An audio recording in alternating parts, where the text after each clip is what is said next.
Hi everybody, the video today is all about the role of reward and punishment in the greater context of dog training. This is definitely a video that you don't want to miss. I'm Claude from Canine IQ, the home of factual and science-based dog training. If you're a regular visitor to the YouTube channel, thank you, really appreciate your support. If you're new to the channel and you like the content, please hit the subscribe button, but more importantly, hit the bell notification so you can stay in touch with new content when it gets posted. The video today is all about the role of reinforcement and punishment in the greater context of dog training. But before we get too far into it, I just want to make sure that we don't get caught up with a one-size-fits-all mentality, and we're definitely not talking about one particular agenda or one particular type of dog training. And while I definitely don't condone animal cruelty, the point of these videos on dog psychology is to bring a bit of information to everybody that relates back to proven scientific basis for dog training and good factual information so that we can all make better decisions going forward. In order to fully understand and appreciate the benefits and value of reward and punishment in the greater context of dog training, it's really important that we take a step back and look at the psychology or the science behind it. A gentleman by the name of B.F. Skinner pioneered what's called an operant conditioning in the context of dog training. Now, operant conditioning sounds like a really complicated expression, but it's quite simple. Operant conditioning basically means a learning process which is effectively driven by actions or cause and effect, in which case good behavior, good actions are rewarded, so they get strengthened.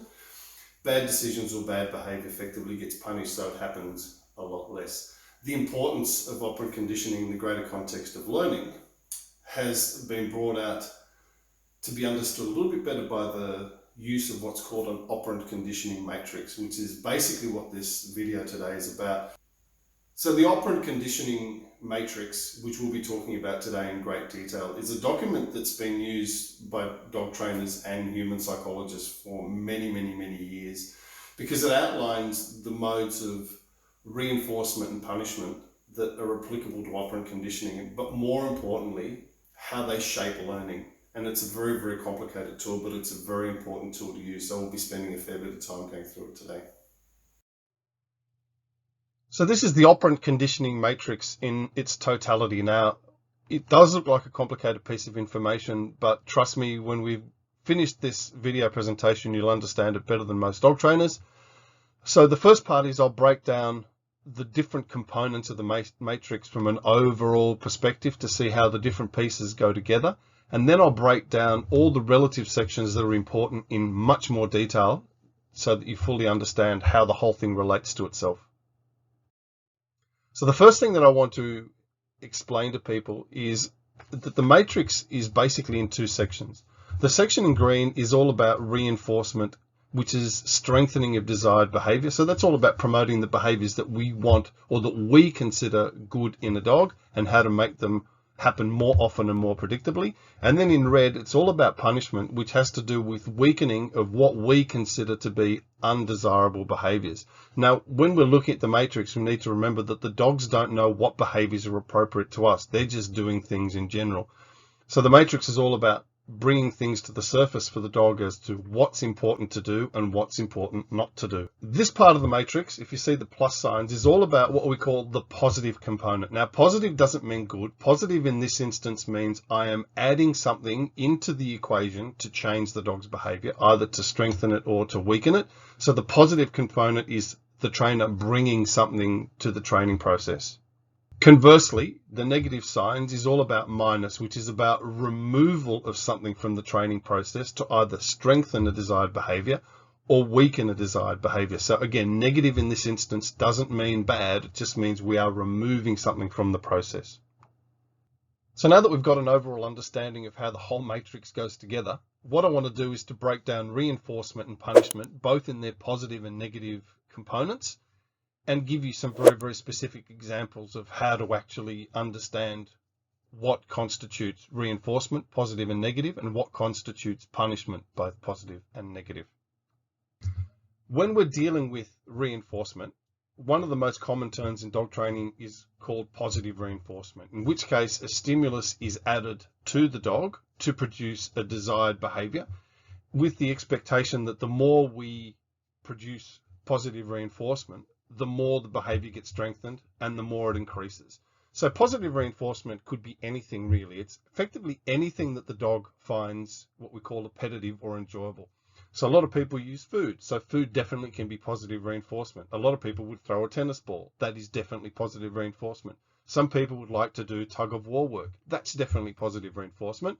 And my preference, along with a few other of the ones that I've just mentioned, is a physical pat or hugs or affection. That's positive reinforcement. So in the context of training, giving the dog something that it actually enjoys while it's doing a behavior that we consider appropriate is all about strengthening of that behavior to make it increase more often, which is effectively positive reinforcement. So the next part in understanding reinforcement is the concept of negative reinforcement, which is effectively removing something unpleasant that the dog is experiencing in order to strengthen a desired behavior. So I'll give you a really good example of this. If you have a dog that doesn't like to sit, whether you're training with a flat collar or a harness, makes no difference. If you pull on the leash and you say the word sit and you're applying constant pressure, so the dog is under constant tension and it finally rocks itself back into that sit, and as soon as its bottom hits the ground, you loosen up the lead, provided that it stays in that sit, the removal of the tension on that lead is the removal of the pressure which the leash is causing that actually reinforces the sit and makes the dog go, got it. If I resist, the process takes longer. If I don't resist and comply, I can remove the pressure that you're applying, and hence you're reinforcing a desirable behavior, which is sit. It's a really strong tool because the dog knows as soon as it feels that pressure, it can overcome it by simply sitting. Now, negative reinforcement doesn't mean introducing pain or high intensity responses. It can be something as simple as leash pressure or just something that the dog doesn't like. And the removal of it definitely strengthens the behavior. On a side note, those of you that actually train and with food, and if you go to your training center and they say, look, if your dog isn't food motivated, don't feed it the day before and actually get it hungry so it performs better. Let me explain to you that that is effectively negative reinforcement training. And it's quite controversial, but if your dog is hungry, the pressure is hunger. And if it actually does the right behavior, you give it a food treat and it removes a bit of hunger. That bit of food to do a desired behavior is removing the unpleasant experience, which is hunger. So an element of training with food, if you're making your dog hungry, is effectively negative reinforcement as well. Food for thought. So let's talk about punishment. Effectively, punishment is something that we want to introduce to dog training to weaken a behavior that we don't like in a dog. Now, punishment has got a really bad rap in the dog training industry because it draws immediate connotations of animal cruelty, of hitting dogs and smashing dogs and using all sorts of training methodology that can potentially make the dog really, really feel bad. In the context of science, punishment is just introducing something that the dog finds unpleasant in order to weaken a behavior that we think is inappropriate. So the first thing that I want to talk about is positive punishment, which is effectively bringing something to a training application to tell the dog that was a bad decision, don't do that again. So those of us that have got dogs that either on a harness or a flat collar and they're on a normal leash and you tell them to sit and they don't sit and you gently pull back the leash like a little tug and then the dog goes into a sit, that leash tug is effectively positive punishment. So what we've said to the dog is, the instruction is sit. You chose not to do it. Here's a little pop on that leash to tell you that you should have done that behavior. That positive punishment component, which is the leash pop, tells the dog that it should have listened in the first place. So the other half of punishment is what's called negative punishment, which is effectively the removal of a stimulus to again weaken an undesirable behavior. In this instance, the removal of the stimulus is to remove something that the dog actually enjoys. So if we're training with food treats and the dog, you say sit to the dog and the dog usually sits and you give it a food treat, withholding the food treat because the dog didn't sit quickly enough or straight enough is effectively negative punishment. It didn't sit quickly. We wanted it to sit quickly. The dog was expecting a reward, which was the food. It didn't get it. So in this instance, negative punishment is the removal of something that the dog enjoys to weaken an undesirable behavior, which is the non-complying of asking it to sit quickly or straight. Now that we've gone through the motivation matrix in a fair bit of detail, I hope I've given everybody some kind of an understanding of how the matrix goes together, and that just because you're using reinforcement doesn't mean that it's good or bad, and just because you're using punishment, it doesn't mean that it's good or bad. They are simply tools that we can use if we choose to use them, but more importantly, it's understanding how they go together to make up the total picture. So if we simply take one component, such as positive reinforcement, and ignore the other three, if we're effectively using just 1/4 of all the psychology that's available to us to train dogs, and that doesn't quite give you a balanced picture. Likewise, if we just take positive punishment and ignore the other three components, we are again not doing justice to the dog, because we're not using a training process that encompasses all the components that psychology has to do with. And when we're looking at the total picture, it's what's called a balanced approach to dog training, where we're not afraid to use all the different tools, but we're modifying them subject to how we want the dog to behave. And it doesn't mean that we need to be cruel to a dog. It just simply means that we are using tools available to communicate our information to the dog. And as long as there's positivity in the learning process and we've got this great relationship and a great dynamic, these tools can help strengthen the relationship, because the dog actually physically understands what's expected of it.